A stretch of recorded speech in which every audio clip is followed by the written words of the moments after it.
Hoy, magtatanong nga ako sa'yo. Oh, anong itatanong mo? Pag ganyan ang style mo, kinakabahan naman ako nito. Sigurado, madadali naman ako nito. Hindi. Promise, seryoso ito. Seryoso? Naku, ano ba yun? Kung halimbawa, mahal, wala kang daliri, magsising-sing ka pa ba? Natural, hindi na. Eh, wala nang daliri eh. Ano pa susuotan mo dun? Ano ka ba naman? Eh kung halimbawa naman, mahal, wala kang mga paa, putol ang dalawang mong paa, magsusuot ka pa ba ng sapatos? Malamang, hindi na ako magsusuot ng sapatos. Kasi nga, wala na. Putol na. Yung mga itatanong mo naman, yung may sense naman. Yung medyo nahihirapan ako. Ano ka ba naman? Eh bakit nagsusuot ka pa ng brief, eh wala namang laman yan? Putang ina. Ginagawa mo?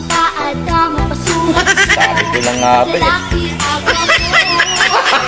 Gago! Putang ina. Oh no!